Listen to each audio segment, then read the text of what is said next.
दोस्तों, टॉयलेट में दवाई के रैपर का इस्तेमाल।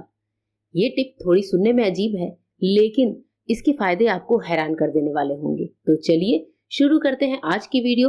और वीडियो पसंद आए तो लाइक करना बिल्कुल भी मत भूलिएगा। तो हमारी आज की जो सबसे पहली टिप है वो सिके हुए ब्रेड को लेकर है। कई बार जब हम ब्रेड को सेकते हैं तो एक साइड से उसकी हालत कुछ यूं हो जाती है। मेरे से भी आज ये गलती हो गई कि ब्रेड थोड़ी ज्यादा सिक गई और फिर जिनके लिए सेकी थी उन्होंने खाने से इनकार कर दिया। तो मैंने सोचा कि इस ब्रेड को तो मैं ऐसे फेंकूंगी नहीं, क्यों ना इसके साथ एक छोटा सा टिप ट्राई करते हैं। तो मैंने यहाँ पर लिया है स्टील की छन्नी, और इससे हम क्या करेंगे, अपने ब्रेड के जले हुए पार्ट पर इस तरीके से रब करना शुरू करेंगे। जैसे ही हम रब करते हैं तो आप देखेंगे कि जो जला हुआ पार्ट है वो छन्नी की वजह से बहुत अच्छे से छन्नी में आ जाता है और हमारी ब्रेड बिल्कुल ही एकदम क्लियर हो जाती है। यानी कि जहां से जली थी कोई देखकर जान भी नहीं पाएगा कि हमसे ब्रेड जल गई थी। तो ये टिप अच्छी लगी हो तो नेक्स्ट टाइम ट्राई करिएगा, और इस टिप के लिए वीडियो को एक लाइक जरूर करिएगा। चलिए बढ़ते हैं आज की नेक्स्ट टिप की तरफ। नेक्स्ट टिप है अचानक से हिचकी आने को लेकर। जब भी हमारे घर में किसी को भी, चाहे बच्चों को चाहे बड़ों को, अचानक से हिचकी आने लगे तो ये वाली टिप जरूर ट्राई करिएगा। इसके लिए जो हमारा थायरो पॉइंट होता है नेक पर, यहाँ पर गर्दन पर जो एक हड्डी सी उभरी होती है जहां पर होता है थायरो पॉइंट, इस थायरो पॉइंट पर आपको क्या करना है, हल्का सा दबाव देना है सिर्फ 10 सेकंड के लिए। सिर्फ एक फिंगर की मदद से हल्का सा दबाव दीजिए, और उसके बाद से जिनका दबाव आप दे रहे हैं उनसे ये जरूर पूछिए कि कहीं उनको कोई पेन तो नहीं हो रहा है। हल्का सा 10 सेकंड के लिए दबाव दीजिए और आप देखिए कैसे एकदम सेकंडों में ही हिचकी आना बंद हो जाता है। ये देखिए मैंने अपनी बेटी के साथ ये किया और इसको हिचकी आना फटाफट से बंद हो गया। अब ये काफी ज्यादा खुश हो रही है। तो ये टिप कैसी लगी कमेंट करके बताइएगा। चलिए आगे बढ़ते हैं आज की एक और यूजफुल टिप की तरफ। नेक्स्ट यूजफुल टिप है सुई और धागे को लेकर। सुई में जब भी हम लोग धागा डालते हैं तो अक्सर हम कुछ सिलाई ऐसी करते हैं जिसमें हम डबल लेयर पे गांठ लगा देते हैं, यानी कि डबल धागे पर। लेकिन कई बार ऐसी सिलाई करते हैं, स्पेशली कोई तुरपाई करना होता है जिसको तुरपन बोलते हैं, ब्लाउज वगैरह में हम करते हैं, तो आपने देखा होगा कि हम धागे का एक पार्ट बड़ा रखते हैं और एक पार्ट छोटा रखते हैं।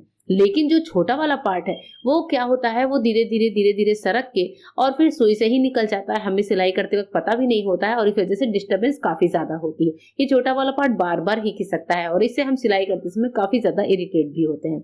तो इस छोटे वाले पार्ट को सरकने से बचाने के लिए एक बहुत अच्छा सा उपाय शेयर कर रही हूँ कि जब भी आप सुई में धागा डालें तो छोटे वाले पार्ट को आपको इस तरीके से मतलब पहले एक बार नॉर्मल लेंथ तक ले आना है जितना आप लेना चाहते हैं, और उसके बाद से आपको क्या करना है, इसको यहाँ पर हाथों पर पकड़ना है और इस धागे के अंदर अपनी सुई को हल्का सा डालना है।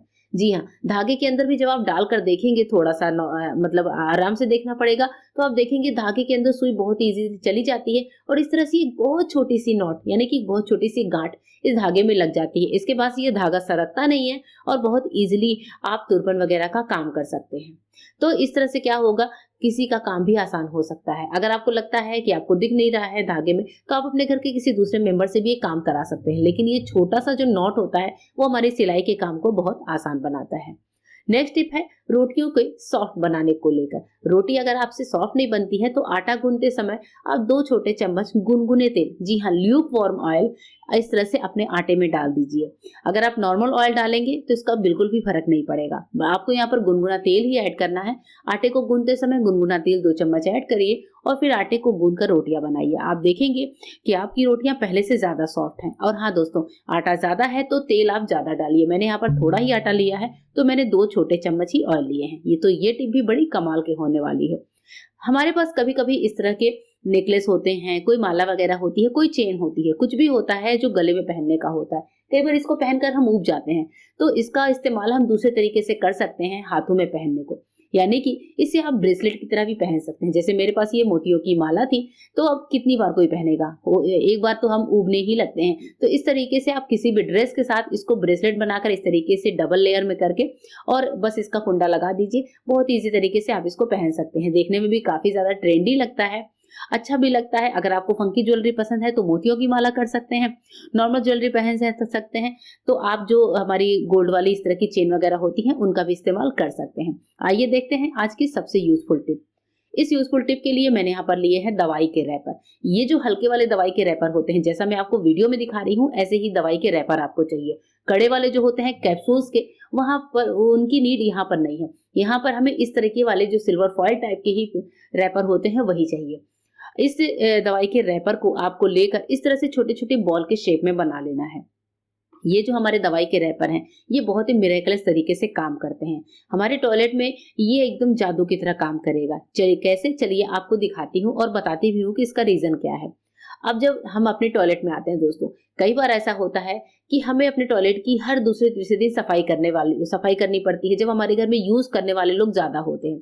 ऐसे टाइम पर रोज रोज टॉयलेट साफ करना, कभी हम जमादार को बुलाते हैं, कभी हम खुद क्लीन करते हैं, पर काम तो हमारा बढ़ता ही है, साथ ही हार्पिक का खर्चा भी बढ़ता है। ऐसे टाइम पर क्यों ना एक छोटा सा उपाय किया जाए। हमारे ये फ्लश टैंक में, जो हमारा फ्लश टैंक होता है, इसके पानी को क्यों ना हम ऐसा ऑक्सीडाइज कर दें कि ये पानी जब भी हमारे फ्लश यानी कि टॉयलेट पॉट में आए, तो फिर जो है हमारा जो पॉट है वो उस पानी से हमारा टॉयलेट ही बिल्कुल शाइन करने लगे। इसके लिए दवा के रैपर की ऐसे गोली बनाकर अपने इस फ्लश टैंक में डाल दीजिए, और उसके बाद जब भी आप फ्लश करेंगे तो पॉट आप देखेंगे कि बहुत ज्यादा शाइनी सा होने लगा है। ये ट्रिक 3 से 4 बार ही करते हैं, आपका जो टॉयलेट पॉट है वो अच्छे से शाइन करेगा। क्योंकि ये जो हमारा रैपर होता है, इसमें कुछ क्लींजिंग एजेंट होते हैं फॉइल पेपर की तरह, बिल्कुल ये फॉइल पेपर की तरह काम करता है। तो इस तरीके से हम टॉयलेट में अपने दवाइयों के रैपर का बहुत अच्छे से इस्तेमाल कर सकते हैं। आइए देखते हैं एक और यूजफुल टिप। नेक्स्ट टिप है आलू के छिलकों को लेकर। आलू के छिलकों को फेंके नहीं, बल्कि करें इससे अपना ब्यूटी ट्रीटमेंट। अगर आपके फेस पर झाइयां हैं, काले घेरे हैं, तो आप आलू के छिलके ले लीजिए और उससे काफी बढ़िया तरीके से, इस तरीके से जैसे मैं दिखा रही हूँ, अपनी स्किन पर रब करिए।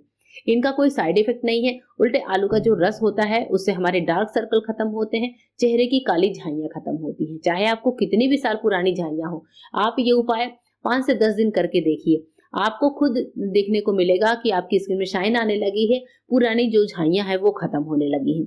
तो होप करती हूँ कि आलू के छिलके से ये ट्रीटमेंट आप भी करके देखेंगे। तो दोस्तों, मेरी जो अगली टिप है वो पीरियड के फ्लो को लेकर है। कभी कभी हम लेडीज को पीरियड बहुत तेज होता है, फ्लो बहुत तेज होता है, तो इस फ्लो को रोकने के लिए एक बहुत अच्छा सा उपाय शेयर कर रही हूँ कि आप अपने लेफ्ट हैंड की जो ये बीच वाली उंगली है, इससे लेकर और कलाई तक इस तरीके से अच्छे से दबाव दीजिए। जैसे मैं आपको वीडियो में दिखा रही हूँ, तो ये बीच वाली उंगली होती है हमारी, और यहाँ से लेकर हमारी कलाई तक आपको अच्छे से दबाव देना है। फिर आप देखेंगे कि जो पीरियड का फ्लो है वो एकदम बंद हो जाता है, एकदम मतलब हल्का हो जाता है, आपको बहुत ज़्यादा रिलीफ भी मिलेगा। अगर आपको पेट दर्द भी है पीरियड में, तो भी आप इस ट्रिक को ट्राई कर सकते हैं। ये हमारा प्रेशर पॉइंट होता है, जिससे कि फ्लो बिल्कुल कम हो जाता है। नेक्स्ट टिप है हमारे घर के पुराने क्रॉकरी के कप को लेकर। कई बार कप में कॉफी या चाय के ऐसे दाग लग जाते हैं, कप एकदम पीले पीले से दिखते हैं। इनको क्लीन करने का बहुत अच्छा सा उपाय होता है, कप को फेंकिएगा नहीं, इस तरह से इसको क्लीन कर लीजिएगा। हमारे पास कोलगेट के पेस्ट होते हैं, वो पेस्ट आपको थोड़ा सा कप में लेना है, जैसे मैंने यहाँ पर थोड़ा सा ले लिया, देखिए कुछ इस तरीके से। अब इसके बाद से आपको लेना है एक स्क्रबर, या फिर पहले आप पेस्ट को हाथों से ही अच्छे से कप के अंदर फैला लीजिए। तो आप ये काम स्क्रबर से भी कर सकते हैं, हाथों से भी कर सकते हैं। पहले मैं यहाँ पर पेस्ट को हाथों से फैला लेती हूँ, जितना पीला पार्ट है वहां पर अच्छे से पेस्ट को अप्लाई कर लीजिए। अब इसके बाद से कोई भी स्क्रबर ले लीजिए, ग्रीन वाला या फिर कोई सा भी स्क्रबर, उससे आप क्या करिए, अपने कप को अंदर अच्छे से रब कर दीजिए। आप चाहें तो कोलगेट लगाकर 2 मिनट इसे छोड़ भी सकते हैं। बस इस तरह से जैसे ही आप रब करेंगे, तो आप देखेंगे कि जो पीलापन का दाग है वो आपके स्क्रबर में छूटकर आने लगा है। इसके बाद से कप को वॉश कर लीजिए नॉर्मल पानी से, और देखिए कप हमारा कितना बढ़िया तरीके से शाइन करने लगा है। मिलेंगे दोस्तों नए वीडियो में, तब तक के लिए गुड बाय, थैंक यू।